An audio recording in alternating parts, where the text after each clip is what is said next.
Hey everyone, it's Catherine here with Journey with the Janics, and today I'm actually going to start a new little sub-series on our YouTube channel. So a lot of our this YouTube channel started because I was doing real estate in the Disney area, and so I started doing videos regarding Disney and the surrounding theme parks. And it kind of morphed because at one point last year I decided, you know what, I'm not gonna I had moved out to the Tampa Bay area. I was like, I'm not going to move back. And so I'm just going to stop doing real estate stuff on this channel. And so, because a lot of what we do is not always Disney, I had transitioned from a Disney focused blog to kind of everything. And so we had changed the name to Journey with the Janics because my fiance's last name is Janik. And last year, I also really started getting serious about debt and I started doing the Dave Ramsey baby steps. And right now, I'm almost completely out of debt. One of the things that I read online was that the average CEO reads like 50 books a year. And I had read Dave Ramsey's, oh my gosh, I'm blanking on the name, the really popular one, Total Money Makeover is what it was. And I was following that for a while, and I kind of got to a point where I was like, I don't have anything in retirement. I'm self employed. I don't have an employer sponsored 401k or anything like that to help me with my retirement. What am I supposed to do? And what am I supposed to do once I finish paying off these debts? So, what I did was I went to the thrift store, and usually they have sections for self help or finance books. And I remember I went to this one thrift store in Zephyr Hills after an appointment with a client, and I wiped out their entire section of books on personal finance. And I've been starting to read them. And I wanted to start with my background's going to do this because, yeah, it has to be difficult. What is my favorite book I've read so far? I haven't read a ton, but I have the book Start Late, Finish Rich. So my book does not look like the one behind me because it was from a thrift store and it was dirty. So I took the dust cover off. But this book I highly, highly, highly recommend because some of the things, like if you are totally out of control in debt, Dave Ramsey is going to be the way to go. But if you have self-control and you can control your spending, there are other ways to get out of debt while still paying yourself first. So what I'm going to do is I want to talk about some of the biggest takeaways I took from this book, because to me, I did start late. I'm in my 30s now, and I have no money saved towards retirement, or at least I didn't. And so this book has really, really good perspectives and really, really good ideas that I'd like to share with you. So I will be talking about some of my favorite tips from this book, and yeah, let's get started. Now, depending on where you are in your financial journey, there are going to be different things in this book that are going to make more sense to you and that you're going to relate to more. So I'm just going to share some of the things that I really thought were interesting. So the first thing that he really talks about is what most financial advisors will talk about is he calls it his latte factor. So it's basically, you build a budget, you track every single dollar that you spend every single month and see where you have extra money that you're wasting. And when I first started doing debt reduction, I did that too. I just got an app, and the app, I could punch in every single thing that I spent money on every single day. And it would categorize it as well, like was most money put towards payments or towards car care or pet care, food. I was trying to think, clothing. So that is a really good visualization to kind of say, okay, where am I spending all my money? Because I have X amount coming in a month and I don't know where it all goes. And I did that for years where I don't know. I look back and I don't know where all my money went that I made. And when you have one of those realizations, you change pretty quickly. The next thing is if you do have credit cards, instead of holding off on any savings or anything like that, like what Dave Ramsey says, David Bach goes into depth. He has like 2 or 3 chapters in the book about consolidating credit cards, what strategies to use, how to lower your interest rate. So if you struggle with credit card debt, David Bach has really, really good information in this book regarding how to take care of it. Like one of the things I did was I got an offer for 0% for 18 months. And I had a car payment. I was paying 17, I want to talk about it. I was paying 17% interest on.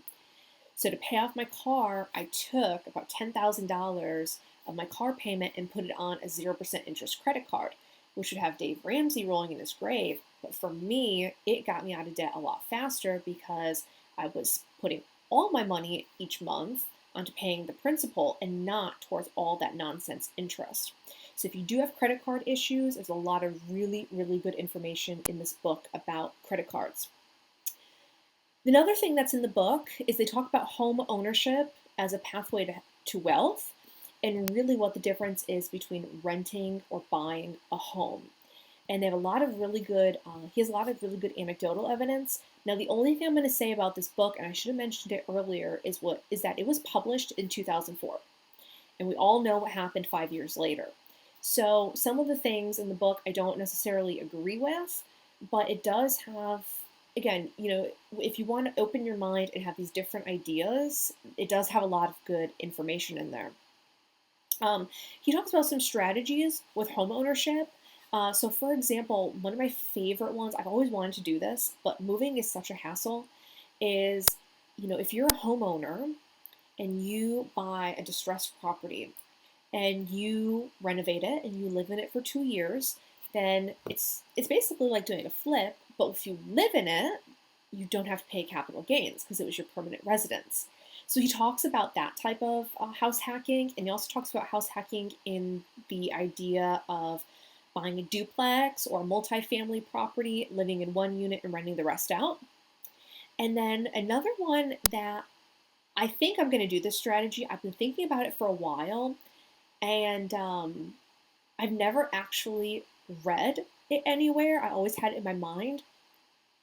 But the next time a new community comes up, I think I might buy in there because think about it. So if you were one of the first owners in a brand new community, you're getting the best rate for your house because these builders every few months they do price bumps. And so you are getting automatic equity in your home. Like I won't forget when I moved into this community in December 2019, there was a 2-story floor plan by Lennar. It was an Atlanta floor plan. That's the name of it. It was a 2-story, I think it was a 3-bedroom, 2.5 bath, and it was selling brand new. A brand new 2-story single family detached home was selling for $195,000. Okay, that was December 2019. If I was going to buy that house today, it would be over $220,000. Same neighborhood, same everything. So that I thought was a really, really interesting house hacking strategy, is to be the first one in a development or to be in that first phase, get the lowest prices, and then you have automatic equity when the home builder starts raising their prices. Now, the biggest thing with that is if you're going to do that, now this is the real estate side of me talking. If you're going to do that, you have to plan that you're going to move in a few years, and you don't want to waste a bunch of money in upgrades in the home. Okay, so things like if you instead of doing carpet, if you did tile, that's fine, but you don't need state-of-the-art kitchen. You don't need I'm trying to think of what people do in their homes. Ceramic tile would be fine, things like that, upgraded flooring, but you don't need upgraded countertops. You don't need all that junk because you're going to get the automatic equity in the home. And a lot of these communities are first-time home buyer communities as well, especially where I live in the Tampa Bay area. A lot of new constructions are going to be first-time home buyers, and so they're not looking for anything super, super fancy anyways. So stay away from that design center. And my favorite thing that they talk about in this book that was really changing to me, I mentioned it earlier that I don't have any money towards retirement. I didn't. I was I maxed out my 2020 Roth IRA, so I have $6,000 in that. But it wasn't until I was planning on just doing that because I'm self-employed. I didn't know. And it wasn't until I read in the book about paying yourself first that his paying yourself first really made sense to me. So you always hear this phrase, pay yourself first. And you're like, okay, does that mean I like buy myself nice new clothes before I go pay my bills when I get paid? I never had to explain it.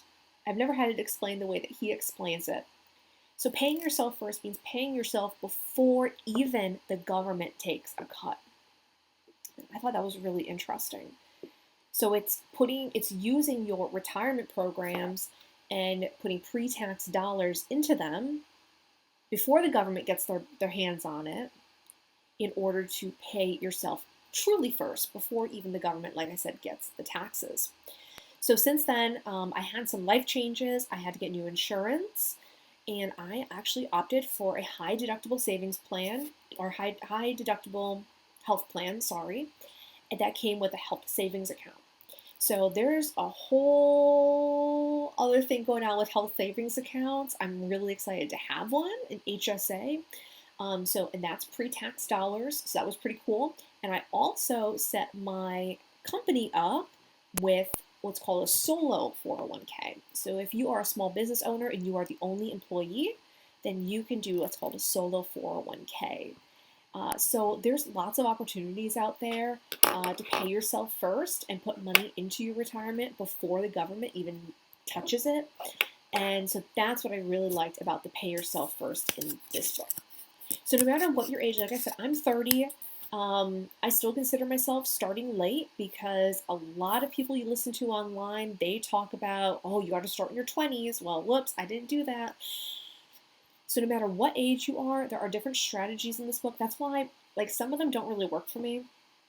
They talk about like starting a franchise and like lots of different ideas, side hustles, things like that. But these were the main things that affected me from the book. And these are things that I actually did something about. And that's really important because a lot of times, you get these ideas and it's all about doing something with them. So I highly suggest this. I always do it backwards. I always highly suggest this book, Start Late, Finish Rich by David Bach. No matter what age you're at, it's a pretty good book. And there's definitely going to be at least a few things in there that really make you think. And, the other thing I'll say about the credit card and the Dave Ramsey, he always says, don't buy anything you can't afford to pay with cash. And one of the things that David Bach talks about is free money. So like, for example, I had to get a new air conditioner in my house. And the choice was, okay, I could pay for it cash. I had the money in my emergency fund. Or they were offering 0% interest for 18 months. So it's like, okay, do I take all that money out of my emergency fund for what if there's a real emergency? Or do I take the 18% or 18 months as 0% financing? I took the 18 months at 0% financing. So again, if you want a different outlook versus Dave Ramsey, but he still talks about paying down debts, excellent, excellent book. All right, well, I have a bunch of other books that I need to read now and I need to take a look at, and I want to give you guys some feedback on. If you have any really good financial books that you really liked and gave you a really good perspective, please comment below so I can come and pick them up. I usually buy my books used. I have the library subscription, but I like having the physical books because that way I can write in them, I can highlight, I can do whatever I want. But if you guys are interested in reading books, definitely check with your library because a lot of them do have audiobooks that you can listen to or the online versions for free. All right, thanks so much, and I hope you guys have a great day. Goodbye.